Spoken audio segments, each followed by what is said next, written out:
ಈಗ ದಶಾ ಭುಕ್ತಿ ಹಾಗೂ ಗೋಚಾರದಿಂದ ಉಂಟಾಗುವಂತಹ ಖಿನ್ನತೆ ಹಾಗೂ ಅದಕ್ಕೆ ಪರಿಹಾರಗಳೇನು ಅನ್ನೋದನ್ನ ಗುರುಗಳು ತಿಳಿಸ್ತಾರೆ. ಗುರೂಜಿ ತಿಳಿಸಿ. ಖಂಡಿತ. ಸೊ ನಾವು ಕಳೆದ ಹಲವಾರು ದಿವಸಗಳಿಂದನೂ ಸಹ ಯಾವ್ಯಾವ ಗ್ರಹಗಳು ಖಿನ್ನತೆಗೆ ಕಾರಣವಾಗುತ್ತೆ ಅನ್ನೋದನ್ನು ನಾವು ವಿಶ್ಲೇಷಣೆಯನ್ನು ಮಾಡಿದ್ದೀವಿ. ಅದಕ್ಕೆ ಪರಿಹಾರಗಳನ್ನು ಸಹ ತಿಳಿಸ್ಕೊಟ್ಟಿದ್ದೀವಿ ನಮ್ಮ ವೀಕ್ಷಕರಿಗೆ. ಗ್ರಹಗಳ ಸ್ಥಾನ, ಅದರ ಒಂದು ಸ್ಥಿತಿಗತಿ ಅಲ್ಲದೆ ಬೇರೆ ಯಾವ ಕಾರಣದಿಂದ ಖಿನ್ನತೆ ಬರ್ಬೋದು ಅನ್ನೋದನ್ನು ಸಹ ತುಂಬ ಮುಖ್ಯವಾಗಿ ಗಮನಿಸ್ಕೋಬೇಕಾಗುತ್ತೆ. ಎರಡು ವಿಚಾರಗಳು ಇಲ್ಲಿ ಇನ್ಫ್ಲುಯೆನ್ಸ್ ಮಾಡುತ್ತೆ ಖಿನ್ನತೆ ಆಗೋದಕ್ಕೆ. ಮೊದಲನೇದು ಏನಂತಂದರೆ ಗೋಚಾರ ಅಂತ ಹೇಳ್ತೀವಿ. ಗೋಚಾರ ಅಂತಂದರೆ ಈ ಕ್ಷಣಕ್ಕೆ ಗ್ರಹಗಳ ಒಂದು ಸಂಚಾರ ಆಗ್ತಾ ಇರತಕ್ಕಂಥದ್ದು. ಸೊ ಈ ಕ್ಷಣಕ್ಕೆ ಪ್ಲಾನೆಟರಿ ಪೊಸಿಷನ್ಸ್ ಎಲ್ಲೆಲ್ಲಿದೆ ನಮ್ಮ ರಾಶಿಯಿಂದ. ಈಗ ನಾವು ನಿತ್ಯ ಭವಿಷ್ಯ ಹೇಳ್ತಕ್ಕಂಥದ್ದು ಈ ಗೋಚಾರದ ಆಧಾರದಲ್ಲಿ. ಬೇಸಿಕ್ ಆಗಿ ಚಂದ್ರನ ತೊಗೊಳ್ತೀವಿ, ಅದರ ಜೊತೆ ಬೇರೆ ಎಲ್ಲ ಗ್ರಹಗಳನ್ನು ಸಹ ತೊಗೊಳ್ತೀವಿ ನಾವು.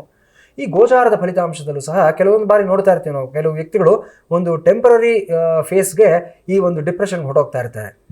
3 ತಿಂಗಳಾಗ್ಬೋದು, 1.5 ತಿಂಗಳಾಗ್ಬೋದು, 6 ತಿಂಗಳಾಗ್ಬೋದು, ಈ ಥರದ್ದು. ಗೋಚಾರದಲ್ಲಿ ಇನ್ಫ್ಲೂಯೆನ್ಸ್ ಯಾವಾಗಲೂ ಅಷ್ಟೇ ತುಂಬ ತಾತ್ಕಾಲಿಕವಾಗಿರುತ್ತೆ. So not more than 3 months ಅಂತ ಹೇಳ್ಬೋದು ನಾನು.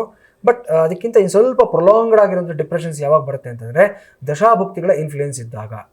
ಸೊ ಏನು ದಶಾಭುಕ್ತಿಗಳು ಅಂತಂದರೆ ನಮ್ಮ ವೀಕ್ಷಕರಿಗೆ ನಾವು ಆಲ್ರೆಡಿ ತಿಳಿಸ್ಕೊಟ್ಟಿದ್ದೀವಿ. ಬಹಳಷ್ಟು ಈ ಕಾರ್ಯಕ್ರಮ ನೋಡ್ತಕ್ಕಂಥ ವೀಕ್ಷಕರಿಗೂ ಅರಿವಿದೆ. ಅವರ ಒಂದು ಜೀವನದಲ್ಲಿ ನಾನು ಹಿಂದಿನ ಸೆಗ್ಮೆಂಟನ್ನು ಹೇಳಿರೋ ಪ್ರಕಾರ 120 ವರ್ಷಗಳ ಕಾಲ ನಾವು ಜೀವನ ಮಾಡಿದ್ದಾದಲ್ಲಿ ಪರಮಾಯಸ್ಸು ಅಂತ ಹೇಳ್ತೀವಿ. ಈ ಪರಮಾಯಸ್ಸಿನಲ್ಲಿ ಎಲ್ಲ 9 ಗ್ರಹಗಳ ದಶೆ ಒಂದು ಸಲ ಬಂದು ಹೋಗುತ್ತೆ.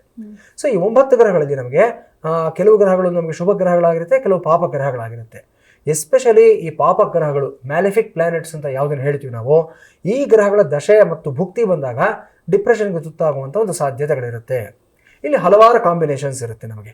ಶನಿ ದಶಾ ಶನಿ ಭುಕ್ತಿ, ಶನಿ ದಶಾ ಕೇತು ಭುಕ್ತಿ, ಶನಿ ದಶಾ ರಾಹು ಭುಕ್ತಿ, ರಾಹು ದಶಾ ಶನಿ ಭುಕ್ತಿ, ರಾಹು ದಶಾ ಕುಜ ಭುಕ್ತಿ, ಕುಜ ದಶಾ ರಾಹು ಭುಕ್ತಿ, ಕುಜ ದಶಾ ಕೇತು ಭುಕ್ತಿ, ಶನಿ ದಶಾ ಕುಜ ಭುಕ್ತಿ.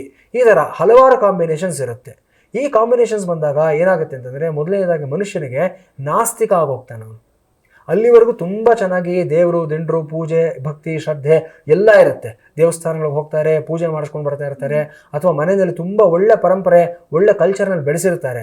ಇದ್ದಕ್ಕಿದ್ದ ಹಾಗೆ ಎಲ್ಲ ಮರೆತು ಬಿಡ್ತಾನೆ, ಎಲ್ಲ ಬಿಟ್ಟುಬಿಡ್ತಾನೆ, ನಾಸ್ತಿಕನಾಗಿ ಹೋಗ್ತಾನೆ. ಇದು ಒಂಥರ ಡಿಪ್ರೆಸಿವ್ ಸ್ಟೇಟ್ ಆಫ್ ಮೈಂಡ್. ಇದನ್ನು ಸ್ಪಿರಿಚುವಲ್ ಡಿಪ್ರೆಷನ್ ಅಂತ ಕರಿತೀವಿ ನಾವು, ಆಧ್ಯಾತ್ಮಿಕವಾದಂಥ ಖಿನ್ನತೆ. ಸೊ ದಶಾಭುಕ್ತಿ ಇನ್ಫ್ಲೂಯೆನ್ಸ್ಡ್ ಆಗಿ, ಗೋಚಾರದ ಇನ್ಫ್ಲೂಯೆನ್ಸ್ಡ್ ಆಗಿ ಖಿನ್ನತೆ ಬಂತು ಅಂತಂದರೆ ಏನು ಪರಿಹಾರಗಳು ಮಾಡ್ಕೋಬೇಕು? ಮುಖ್ಯವಾಗಿ ಆಯಾ ದಶಗಳು ಯಾವ್ದು ನಡೀತಾ ಇದೆಯೋ ಆ ದಶಾನಾಥರಿಗೆ ಸಂಬಂಧಪಟ್ಟಂಥ ಪರಿಹಾರಗಳನ್ನೇ ನಾವು ಮಾಡ್ಕೋಬೇಕಾಗುತ್ತೆ ನಾವು.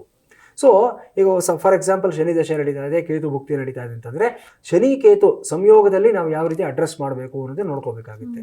ಕೆಲವು ವಿಶೇಷವಾದ ಶಾಂತಿಗಳಿರುತ್ತೆ. ಆ ಶಾಂತಿಗಳು 2 ಗ್ರಹಗಳನ್ನು ಅಡ್ರೆಸ್ ಮಾಡಿ ಮಾಡ್ತಕ್ಕಂಥದ್ದಾಗಿರುತ್ತೆ.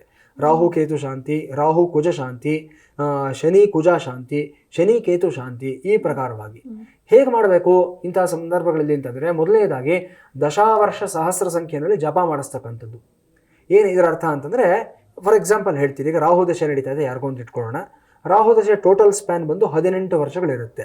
ಸೊ ಆ ವ್ಯಕ್ತಿಗೆ ರಾಹು ದಶೆಯಿಂದ, ರಾಹು ದಶಾ ಕುಜಭುಕ್ತಿಯಿಂದ ಖಿನ್ನತೆ ಬಂದಿದೆ ಅನ್ನೋದಾದರೆ, ರಾಹುಗೆ ಸಂಬಂಧಪಟ್ಟಂಥ ದಶಾವರ್ಷಗಳ ಮಲ್ಟಿಪಲ್ ಆಫ್ 1000 ಅಂದರೆ 18 ವರ್ಷ ರಾಹು ದಶೆ. ಸೊ 18 into 1000 ತಗೊಂಡಾಗ 18 into 1000 18,000 ಆಗುತ್ತೆ. 18,000 ಸಂಖ್ಯೆಯಲ್ಲಿ ರಾಹು ಜಪ ಮಾಡಿಸ್ಬೇಕಾಗುತ್ತೆ. ಇದರ ಜೊತೆಯಲ್ಲಿ ಯಾವ ಭುಕ್ತಿ ನಡೀತಾ ಇದೆ ನೋಡಬೇಕು. ಉದಾಹರಣೆಗೆ ಕುಜ ಭುಕ್ತಿ ಅಂತ ಇಟ್ಕೊಂಡ್ರೆ ಕುಜನ ಸಂಖ್ಯೆ ಬಂದು 7 ವರ್ಷಗಳಾಗಿರುತ್ತೆ, ದಶಾವರ್ಷಗಳ ಸಂಖ್ಯೆ. ಸೊ 7 into 1000 ಅಂತ ತಗೊಂಡಾಗ 7,000 ಸಂಖ್ಯೆಯಲ್ಲಿ ಕುಜ ಜಪವನ್ನು ಮಾಡಿಸ್ಬೇಕಾಗುತ್ತೆ. ಬರೀ ಜಪ ಮಾಡಿಸಿದ್ರೆ ಸಾಕಾಗೋದಿಲ್ಲ.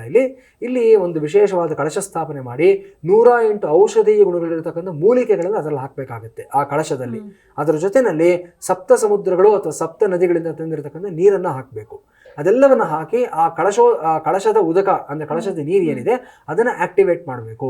ಅಭಿಮಂತ್ರಿತ ಮಾಡತಕ್ಕಂಥದ್ದು ಅಂತ ಹೇಳ್ತೀವಿ ನಾವು.